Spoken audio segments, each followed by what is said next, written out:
여러분 안녕하십니까? JTB 뉴스입니다. 자치단체가 공공시설의 관리나 특정 업무를 민간업체에게 맡기는 경우가 많은데요. 수탁업체가 바뀔 때마다 이곳에서 일을 하던 용역 노동자들이 일자리를 잃는 일이 반복되고 있습니다. 첫 소식 주혜인 기자입니다. 환경미화원 이재원 씨는 동료 4명과 함께 넉 달째 1인 시위를 이어가고 있습니다. 이 씨가 일하던 음식물 쓰레기 수거 대행업체가 바뀌면서 고용 승계가 이루어지지 않았기 때문입니다. 과업지서에 분명히 저희는 고용 승계 대상자임에도 불구하고 전주시가 그걸 지키지 않아서 저희는 이렇게 시위를 하고 있어요. 전주시는 대행업체가 바뀌기 전에 이미 이들의 고용 계약이 만료됐기 때문에 고용 승계 대상이 아니라는 입장입니다. 자문 결과에는 아까 말씀드린 기간제라 하더라도 아예 종료된 사람까지 고용 승계하라는 건 너무 신규업체에다가 강권을 하는 거고. 익산시가 민간에 맡겨 운영하고 있는 소각장에서도 업체를 바꾼 뒤 문제가 생겼습니다. 용역 근로자 8명의 고용 승계를 약속했던 익산시가 이 가운데 4명은 다른 지역에서 일하도록 통보했기 때문입니다. 그중 일부는 신재생 자원센터에서 근무를 하고 나머지 분들은 고창이나 삼내로 가서 일을 하라고 합니다. 분노한 노조원들이 시장실 앞까지 찾아와 몸싸움이 벌어지기도 했습니다. 저희가 위탁을 48명을 받아서 운영을 하는데 48명 TO가 차버렸는데 그 인원을 받으려면 지금 채용했던 인원들을 해고를 시킨다든가 이런 수순을 밟아야 되는데. 용역 노동자들의 고용 승계를 보장한다는 정부 지침이 있지만 허술한 규정과 자치단체의 미흡한 대처 속에 직원들만 막다른 길에 내몰리고 있습니다. JTB 뉴스 주혜인입니다. 요즘 대학가의 최대 화두는 생존입니다.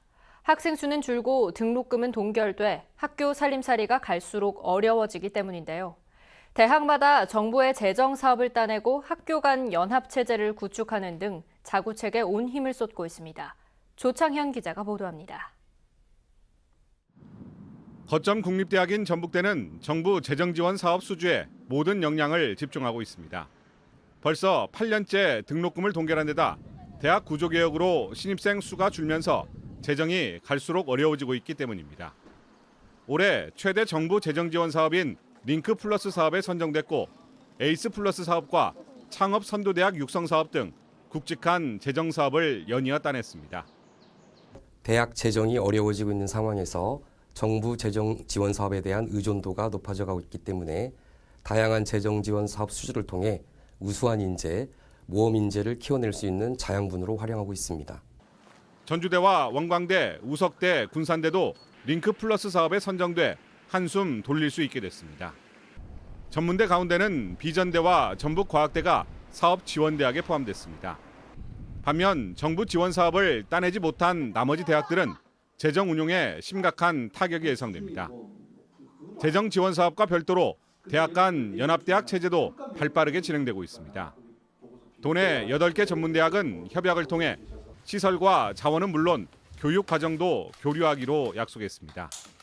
우리 대학 같은 경우도 이제 앞으로 경쟁력이 약한 학과들은 좀 줄여나가고 인근에 있는 대학들이 경쟁력이 있는 학과들은 좀 인원을 좀 늘려나가는 것을 택한다면 전라북도 전체적으로 봤을 때 대학 경쟁력은 좀 더 높아지지 않겠나 그렇게 생각합니다. 정부가 내년 2주기 대학 평가를 통해 7만 명의 정원 감축을 예고한 가운데 각 대학들이 생존을 위한 자구책 마련에 사활을 걸고 있습니다. JTB 뉴스 조창현입니다. 문재인 대통령의 전북 대선 공약을 분야별로 살펴보는 시간 마련했습니다. 그 첫 순서로 문 대통령의 10개 공약 가운데 첫 번째인 아시아 스마트 농생명밸리 육성입니다. 보도에 송창용 기자입니다. 동부가 식품산업 중심지를 꿈꾸는 익산 국가식품 클러스터입니다. 지금까지 산업단지의 20개 기업이 외국 투자 지역에 2개 기업이 각각 입주 계약을 했습니다. 최종 목표는 100개 이상의 식품기업과 연구소를 유치하는 것입니다. 문재인 대통령의 전북 1호 공약은 식품산업이 중심입니다.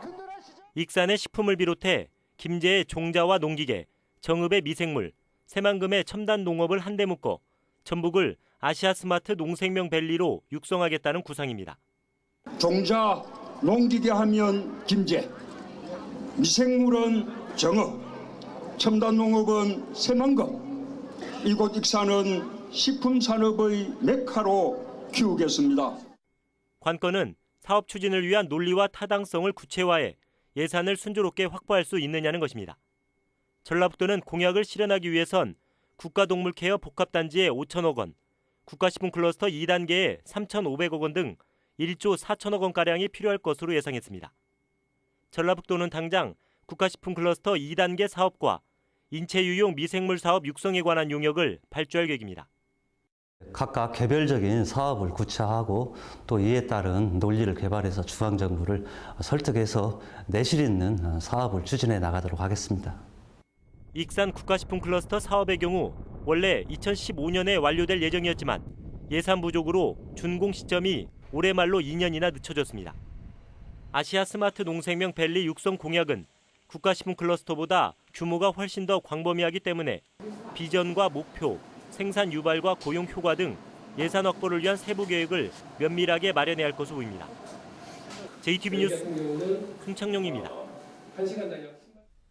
전주역 앞 도로의 차로를 줄이고 중앙에 가로습과 광장을 만든 이른바 첫 마중길이 개통됐습니다. 전주의 첫인상이 좋아진다는 기대도 있지만 차량 혼잡 같은 우려도 있습니다. 권대성 기자가 다녀왔습니다. 전주역에서 시내로 이어지는 850m의 길입니다. 8차로가 6차로로 줄었습니다. 대신 도로 중앙에 폭 20m의 광장이 생겼습니다. 전주의 첫인상을 바꾸려는 이른바 첫 마중길입니다. 예전에 왔을 때는 이제 전주가 허허벌판이었는데 지금은 나무도 많이 심고 외관도 많이 꾸며놔서 이제 다른 관광지에 지지 않는 그런 곳이 된 것 같습니다. 광장에는 나무 400그루를 심었는데 20%는 시민 성금으로 마련됐습니다. 나무 아래 그늘에는 휴게 의자가 설치됐고 버스 승강장은 지역 미술가들이 색을 입혔습니다. 자동차보다는 사람이 우선인 도시, 그리고 콘크리트보다는 녹색 생태가 우선인 도시, 직선보다는 아름다운 곡선 있는 도시로 가는 그런 도시적 지향을 담아서 만든 도로입니다. 주변 상인들은 가라앉은 상권 활성화를 기대합니다. 아무래도 사람이 많이 몰리고 그래야 하는데 이 전적 있는데 이쪽이 너무 낙후돼가지고 이제 이쪽에서 공원 단지 조성하고 그러니까 좀 더 낫지 않느냐 라는 기대가 되네요. 첫 마중길은 차로가 줄어든 동시에 직선도로에서 곡선도로로 바뀌었습니다. 이 때문에 차량 혼잡과 주차난 등을 걱정하는 목소리도 있습니다. 또 S자 도로로 돼 있어가지고 차 운행하는데 교통사고 날 우려가 좀 되고 그렇지 않아도 부족한 주차 공간이 더 부족하지 않은가 그런 생각이 들어갑니다. 전주시는 차량 제한 속도를 시속 60에서 40km로 낮춰 사고 위험이 오히려 줄었다면서 공영 주차장 신설 등을 검토하고 있다고 밝혔습니다. JTB 뉴스 권대성입니다. 조선 왕조 500년의 역사를 기록한 실록은 세계적으로 유래를 찾기 힘든 우리 민족의 위대한 유산입니다. 임진왜란 당시 전주 사고에 보관된 실록을 지켰던 우리 고장 선비들의 이야기가 수상 뮤지컬로 제작돼 관객들을 만납니다. 하원호 기자입니다.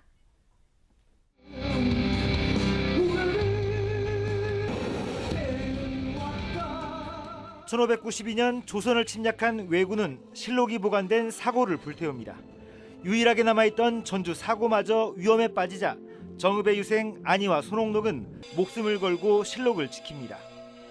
역사를 지켜낸 우리 고장 선비의 이야기가 뮤지컬로 제작됐습니다.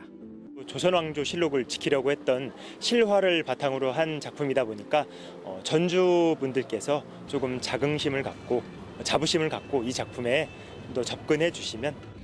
전주 출신의 세계적인 비보잉 그룹 라스트폰의 군무, 물방울을 나노 크기로 극소화한 아파트 10층 높이의 워터 스크린은 생생한 볼거리를 제공합니다. 연습 공연을 지켜본 관객들은 일단 합격점을 줬습니다. 임진왜란 때 저희 그 실록을 안 뺏기고 지켜냈다는 그 자체가 되게 감명 깊었고 여기 공연 줄거리는 아직 잘 모르겠지만 되게 기대돼요. 전북에서 처음으로 제작된 이번 야외 수상 공연은 20세 이하 월드컵 기간 전주를 찾는 국내외 관광객들에게 전주를 알리는 기회가 될 것으로 보입니다. 이번 기회를 통해서 그 자칫 잘못하면 우리의 역사가 송두리째 날아갈 뻔한 위기를 막아냈던 이 전주 사람들 그리고 전주를 기억해 주셨으면 좋겠습니다. 공연은 오는 20일부터 다음 달 11일까지 매일 저녁 8시에 진행되는데 공연이 끝난 뒤에는 워터스크린 영상쇼와 관객 파티도 열립니다. JTB 뉴스 하원호입니다. 남원에 새로운 형태의 문화시설이자 관광 거점 시설이 조성됩니다. 임실의 한 마을에서 사랑받던 동자바위가 감쪽같이 사라진 지 20년 만에 복원됐습니다. 나금동 기자의 보도입니다. 남원의 도서관과 기록관, 전시관이 한데 어우러진 새로운 형태의 시설이 들어섭니다. 남원시가 광활루원 인근에 조성하는 시설은 이른바 남원다움 라키비움. 이곳에선 남원의 과거, 현재의 생활상과 관련된 자료들을 다양한 형태로 선보여 하나의 문화공간이자 관광 거점이 될 것으로 보입니다. 누구나 찾고 싶어하는 남원다운 관광 공간을 만들어 새로운 관광 수요를 창출하고 관광 산업을 활성화시켜 나가겠습니다. 시골 아이처럼 천진한 모습의 동자바위. 주민들의 사랑을 받았던 이 돌조각은 1990년대 경지정리 과정에서 감쪽같이 사라졌습니다. 안타까운 사연이 전해지자 익산의 한 석재업체가 무료 복원 작업에 나서 20여 년 만에 주민 곁으로 돌아왔습니다. 뜻 있는 분들이 이렇게 관심 가져줘가지고 이렇게 좀 복원을 하게 돼서 굉장히 기쁘게 생각합니다. 완주군은 자두와 살구의 장점을 모아 개발한 플럼 코트를 새로운 소득 장목으로 육성하기로 했습니다. 플럼 코트는 맛과 향이 뛰어나고 항산화 물질 함유량이 높아 수입 농산물에 맞설 대체 장목으로 주목받고 있습니다. 한국수자원공사가 금산정수장에서 진안을 잇는 광역 상수도 관로를 완성하고 진안 개통 급수 체계를 조정했습니다. 진안 지역에서 갈수기의 물 부족과 수질 저하에 시달려온 14,000여 명의 불편이 해소될 것으로 보입니다. JTB 뉴스 나금동입니다. 군산공항의 군산 제주 노선 증편 여부가 조만간 결정될 것으로 보입니다. 전라북도는 오늘 군산시 이스타항공과 회의를 열어 군산공항 제주 노선 증편과 적자 보전금 규모에 대한 논의를 마무리할 계획입니다. 전라북도와 이스타항공은 그동안의 협상을 통해 오전에 군산에서 제주로 가는 여객기를 추가로 운항하기로 합의했지만 운항 시기와 적자 보조금 등을 두고 이견을 보이고 있습니다. 농림축산검역본부 호남지역본부가 군산 미장지구에 새 청사를 마련하고 업무에 들어갔습니다. 검역본부는 새 청사 입주를 계기로 AI와 구제역 등 국가 재난형 질병에 대한 방역 관리와 지도를 강화하고 외래식물 병해충에 대한 예찰 활동을 더욱 활발히 추진하겠다고 밝혔습니다. 어제 오후 11시 반쯤 익산시 산동에 있는 원광대 공대 한 실험실에서 불이 나 소방서 추산 1,800만 원의 재산 피해가 났습니다. 화재 당시 건물에는 이 학교 학생 53명과 교수 1명이 있었지만 곧바로 대피해 인명피해는 없었습니다. 경찰과 소방당국은 전자융합과 학생 3명과 교수 1명이 레이저 커터기로 아크릴을 절단하는 실험을 하다 불이 난 것으로 보고 정확한 화재 원인을 조사하고 있습니다. 오늘 오전 2시쯤 익산시 영등동에 있는 한 원룸에서 부탄가스가 폭발해 방 안에서 술을 마시던 19살 A씨 등 2명이 얼굴에 가벼운 화상을 입었습니다. 경찰은 A씨 등을 상대로 부탄가스 취급 경위를 조사하고 있습니다. 전북은 오늘 대체로 맑겠습니다. 낮 최고 기온은 전주 27도 등 어제보다 3도가량 높은 25도에서 27도까지 올라 무더운 초여름 날씨를 보이겠습니다. 미세먼지 농도는 보통 수준이 예상됩니다. 내일도 대체로 맑겠습니다. 내일 아침 최저 기온은 8도에서 13도, 낮 최고 기온은 26도에서 29도의 분포를 보이겠습니다. 전주기상지청은 당분간 대체로 맑은 가운데 낮 최고 기온이 28도를 웃도는 때이른 무더위가 이어질 것으로 내다봤습니다.